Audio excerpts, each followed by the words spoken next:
Hello, my name is Shrikant Yadav. Class 10th का physics का chapter है इलेक्ट्रिसिटी। इसी के बारे में आज डिस्कस करेंगे हम लोग। इलेक्ट्रिसिटी के बारे में आप लोग पहले से भी जानते हैं। इलेक्ट्रिसिटी क्या होता है? इलेक्ट्रिसिटी रोज आप लोग अपने घरों में देखते हैं, बल्ब जलता है, टीवी चलती है, पंखा चलता है, ऐसी बहुत सारी चीजें हैं जो कि इलेक्ट्रिसिटी के द्वारा जो है चलाई जाती हैं।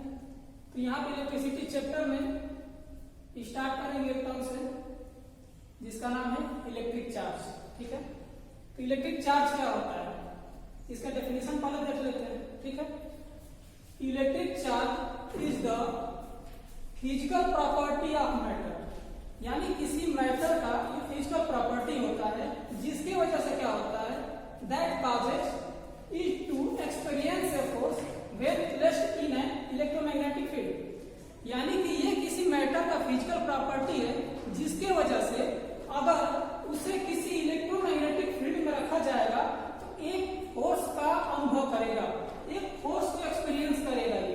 ठीक है, यानी कि चार्ज एक प्रॉपर्टी है किसी भी मैटर की। ठीक है, तो ये हो गया डेफिनेशन। इस चार्ज के दो टाइप्स हैं, there are two types of charge. और हाँ, इलेक्ट्रोमैग्नेटिक फील्ड ये क्या होता है? इलेक्ट्रोमैग्नेटिक फील्ड मतलब electric field plus magnetic field, दोनों फील्ड जहां भी रहेंगे उनको इलेक्ट्रोमैग्नेटिक फील्ड बोलेंगे। ठीक है, तो यहाँ पे अगर किसी भी मैटर को रख रहे हैं और वो एक फोर्स का एक्सपीरियंस कर रहा है तो समझ जाएंगे कि वो मैटर क्या है, एक चार्ज है, इलेक्ट्रिक चार्ज है। ये दो तरीके के होते हैं, दो टाइप्स हैं इसके, एक पॉजिटिव चार्ज और एक निगेटिव चार्ज। ठीक है, तो एक कन्वेंशन मान के हम लोग चले। शुरुआत में क्या किए, एक एक्सपेरिमेंट किया कि ग्लास रॉड को the charge acquired by a glass rod rubbed with A silk cloth, यानी एक सिल्क का कपड़ा लिए और एक ग्लास रॉड यानी शीशे का रॉड लिए। जब उनको एक दूसरे से रगड़े तो क्या हुआ, ग्लास रॉड में एक चार्ज आ गया। ठीक है, तो ग्लास रॉड पे जो भी चार्ज आया उसी चार्ज को हम क्या बोले, पॉजिटिव चार्ज। फिर निगेटिव चार्ज के लिए क्या हुआ? ठीक है, निगेटिव चार्ज के लिए देखते हैं। इसमें क्या किए कि ग्लास रॉड के जगह पे एबोनाइट की रॉड ली। ठीक है, negative charge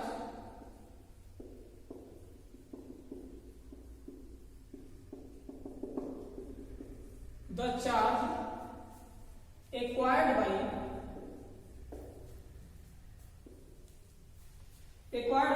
A ebonite rod rubbed with woollen cloth, यानी ऊन के कपड़े से उसको हमने रब किया, रगड़ा। ठीक है, तो जो चार्ज हमें मिला उस चार्ज को हम क्या बोल दिए कि ये चार्ज हमारा निगेटिव चार्ज है, यानी कि जो एबोनाइट के रॉड पर जो चार्ज एक्वायर्ड मिला, जो हमको मिला, उसी को हम क्या बोल दिए, निगेटिव चार्ज। तो इन दोनों की प्रॉपर्टी होती है कि अगर दोनों चार्ज पॉजिटिव हैं या दोनों चार्ज निगेटिव हैं तो क्या होगा, लिख सकते हैं यहां पे,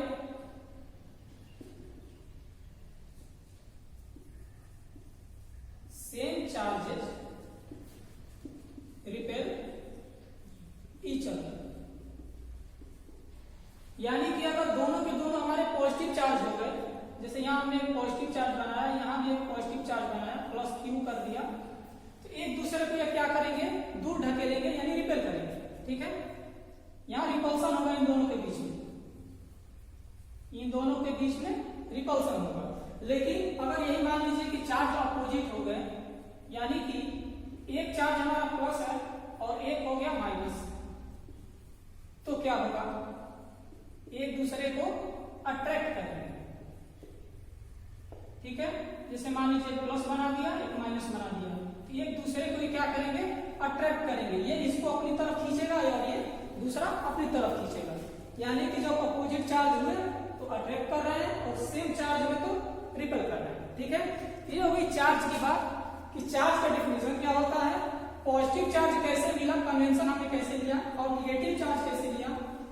दोनों सेम हो रहे हैं तो एक दूसरे को रिपेल कर रहे हैं, अगर अपोजिट हो रहे हैं तो अट्रैक्ट कर रहे हैं। ठीक है, ज्यादातर हम निगेटिव चार्ज की जगह पे ज्यादातर क्या कह सकते हैं 99% निगेटिव चार्ज हम किसको बोलते हैं? इलेक्ट्रॉन को। जब भी इलेक्ट्रॉन कहीं भी आएगा उसे हम निगेटिव चार्ज मान के चलते हैं, क्योंकि निगेटिव होता ही है। इलेक्ट्रॉन निगेटिव चार्ज की जगह पर लेते हैं और पॉजिटिव चार्ज की जगह पर क्या लेते हैं? प्रोटॉन लेते हैं। पॉजिटिव चार्ज की जगह पे हम प्रोटॉन लेते हैं। यानी कि कहीं भी यूज करेंगे तो इलेक्ट्रॉन होगा निगेटिव चार्ज और प्रोटॉन होगा पॉजिटिव चार्ज। इसकी वैल्यू कितनी होती है? एक इलेक्ट्रॉन पे चार्ज कितना होता है? Charge on one electron. एक इलेक्ट्रॉन पे चार्ज कितना होता है? 1.6 इंटू 10⁻⁻19 कूलाम बोलते हैं। सी लिख देते हैं, उसे पूरा लिख दे रहे हैं कूलाम। स्पेलिंग देख लीजिएगा। कूलाम ये साइंटिस्ट का नाम है। तो कूलाम बोलते हैं 1.6 इंटू 10⁻⁻19 एक इलेक्ट्रॉन पे इतना चार्ज होता है। लेकिन ये चार्ज क्या होता है? निगेटिव में होता है, क्योंकि ये निगेटिव चार्ज है। और वही चार्ज जो है कि अगर एक प्रोटॉन की बात करते हैं इस पे भी चार्ज उतना ही होता है, लेकिन इसमें पॉजिटिव होता है, क्योंकि ये क्या है? Positive charge.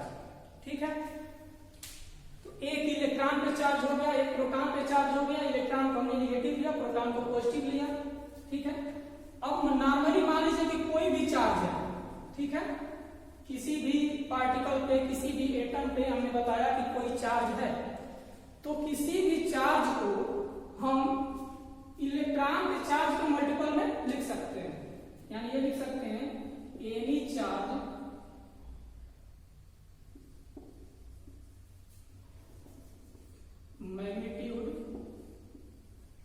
Magnitude of any charge can be written in the multiple of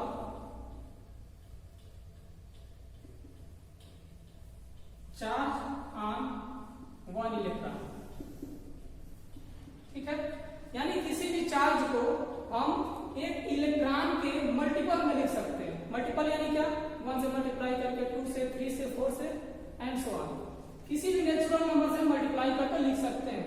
इसको एक फार्मूला बना लेते हैं। मान लीजिए कोई भी चार्ज Q है। ठीक है, इसमें हमने क्या किया कि n से मल्टीप्लाई करा दिया इलेक्ट्रॉन में।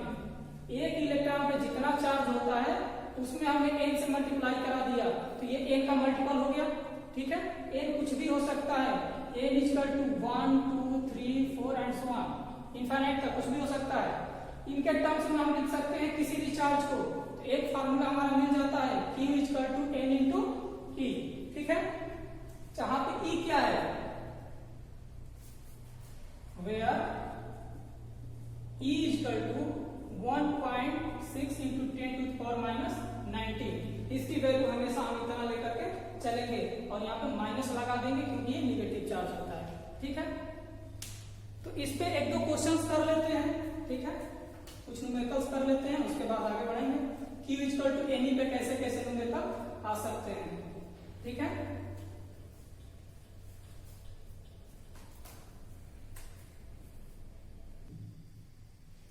देखिए अब न्यूमेरिकल एक करते हैं। इसी फार्मूले पे Q equal to N formula अभी बताया था।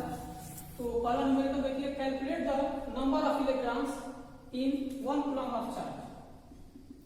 ठीक, एक कूलम चार्ज में कितने इलेक्ट्रॉन हो सकते हैं। ठीक है, फार्मूला यूज करते हैं। पहले देखते हैं दिया क्या है। एक कूलम चार्ज यानी Q इक्वल टू दे दिया है 1 कूलम। ठीक है, फार्मूला अभी क्या था? Q equal to N into E। N क्या है? Number of electrons. ठीक है, N है नंबर ऑफ इलेक्ट्रॉन्स, यही पूछ रहा है। N इक्वल टू अगर लिखेंगे तो Q और E इधर मल्टीप्लिकेशन में, इधर जाएगा तो हो जाएगा डिवीजन में। Q अपॉन E, Q की वैल्यू है 1, E की वैल्यू मैंने बताया था हमेशा फिक्स रहती है। कितना रहती है? 1.6 इंटू 10⁻⁻19।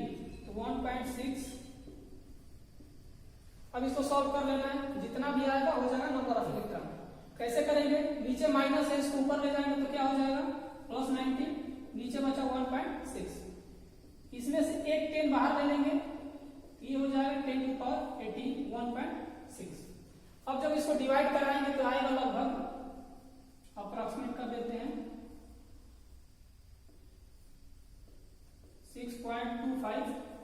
कैंसिल हो जा रहा है, एग्जैक्ट आ रहा है 6.25 into 10 to the power 18 electrons. यानी कि सिर्फ एक कूलम चार्ज में आपके पास कितने इलेक्ट्रॉन आ रहे हैं, ऐसे हम पढ़ भी नहीं सकते हैं। 6.25 into 10 to the power 18, बस इतना ही कर सकते हैं हम। लाख करोड़ में पढ़ते रहेंगे तो पढ़ते ही रह जाएंगे। ठीक है, एक और न्यूमेरिकल कर लेते हैं।